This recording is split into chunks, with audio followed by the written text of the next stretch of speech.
Alrighty, guys, we are rolling here on Thursday evening. It is Thursday, January 26th, and we had some big news that ended up happening today in the National Football League.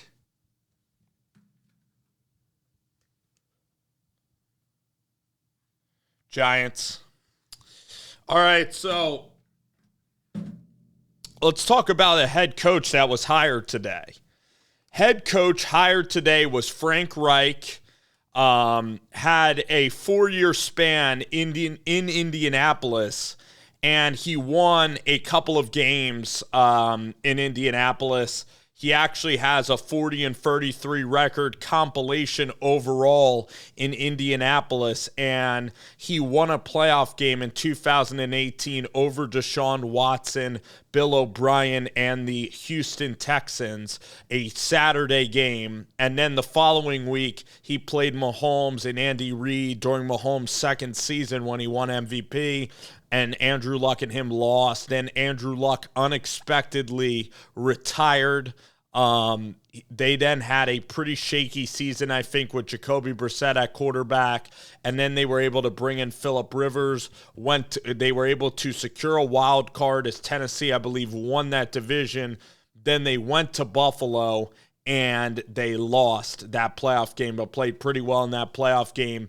Then they brought in Carson Wentz, and you know what happened. They had themselves a decent season. Jonathan Taylor was running the ball well, but then they also started off the season maybe like 2-4, and Carson Wentz was not able to, that passing game was not able to equal the success of the running game. Even though Wentz did not turn it over, he also did not elevate the team. It was a competitive AFC, and they ended up losing the finale game, which is what you remember from that season. Even though they beat Arizona on the road and they beat the Patriots and were playing well in December, they ended up losing some games down the stretch, including one in an embarrassing fashion to Urban Meyer's team in Jacksonville, and then Wentz was no longer brought back. Then they decided that they were going to go to Atlanta and get Matt Ryan, and Matt Ryan this year looked like his best days were far, far gone, looked like he was going to retire.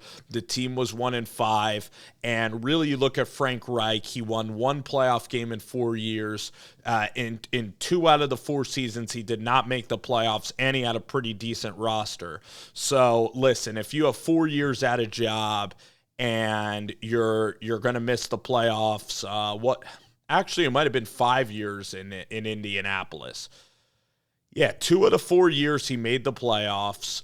He was going to miss the playoffs 3 out of 5 years in Indianapolis, which wasn't very good. Now, people can say that you don't have a quarterback, but it's not like their defense was drafting all that well.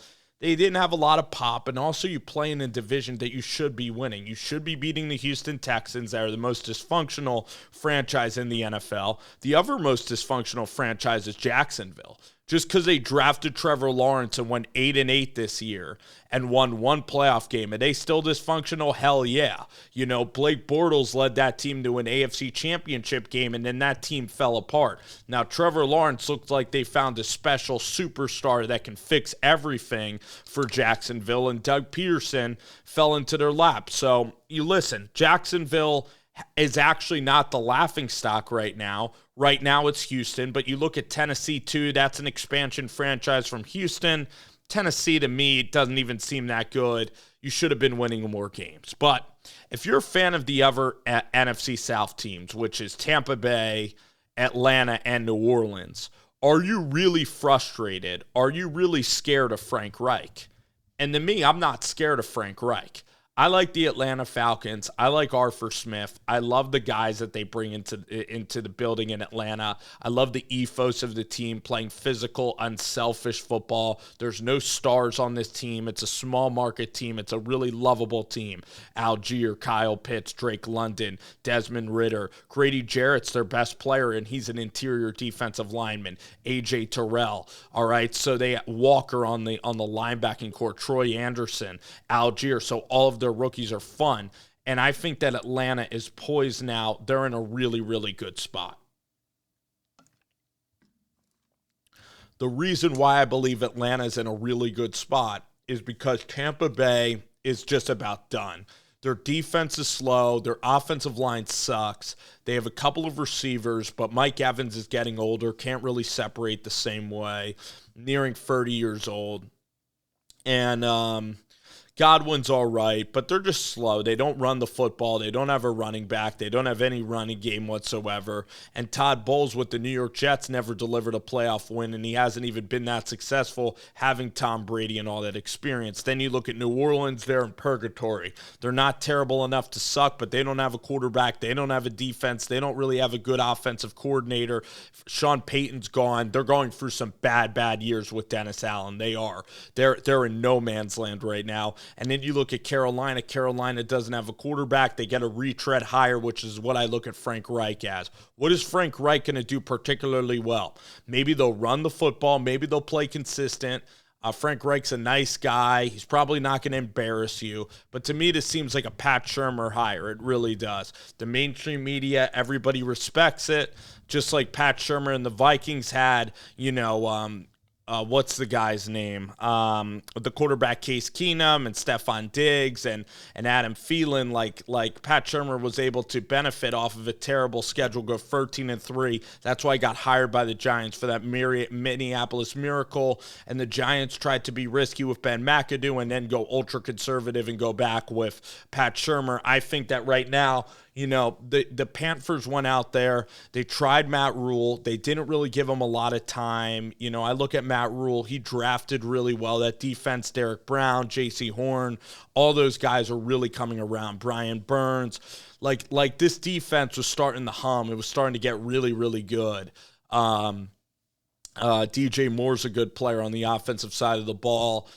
So I look at Carolina, and yeah, they haven't gotten that quarterback. I mean, Baker Mayfield, I was wrong on him. I thought Baker would perform better. He didn't. Baker's too small to play in the NFL and too slow and inaccurate right now, and his arm strength is not where it needs to be. So he has to go through a lot of training to get to the level that he once was at in Cleveland even. So then you look at the other situation around Carolina. Their offensive line wasn't very productive, and their offense was just terrible the last several years. Even Matt Rhule acknowledged that. He tried to hire Ben McAdoo. I think they had Joe Brady, who was a big risk from an offensive perspective, who was coming in also from college. They tried it. It didn't really work. So you look at Carolina, their roster is actually, you can even argue, it's up there with Atlanta as having the best roster in the NFC South. The defense could be really good. So if I were honestly making this hire, and this is going to sound absolutely crazy, I would have went with Kellen Moore. I mean, Kellen Moore was a guy that was right there, in Miami to get a head coaching job. Kellen Moore doesn't have Amari Cooper. He doesn't, CeeDee Lamb's a nice receiver, but he gets the most out of him. CeeDee Lamb's like a high-end number 2. Zeke Elliott's slowing down. The offensive line, you're starting dead rookies on the offensive line, and Dak Prescott has marginal talent. And Kellen Moore's getting the best out of that ability. Kellen Moore is young. He's been in the offensive coordinator chair in Dallas for a very long time. That's a guy that you can honestly build a team with. That's a young guy that's going to call plays and could be an excellent up-and-comer that I would have looked at. You also look at DeMeco Ryans and how good that defense was and just fully invest in the defense. I think that would have been smart to go DeMeco Ryans in Carolina, or even Ajero. Is a guy in Carolina that can ball. I think Jonathan Gannon's done a great job this year. I think Jonathan Gannon's going to be a very interesting coach, maybe in Houston. So these are certain guys that I've really would have looked at, but instead they chose to go with a safer option in Frank Reich. I don't think it's going to work. I think within 3 years they'll be looking for another coach. If Frank Reich leads this team to sustained success, I'll be surprised. I think it's going to be like Ron Rivera up in D.C. That's what I think it's going to happen. All right, so Frank Reich ends up getting hired. Very nice guy, but is Frank Reich going to cut it? I'm not certain, and I actually doubt it.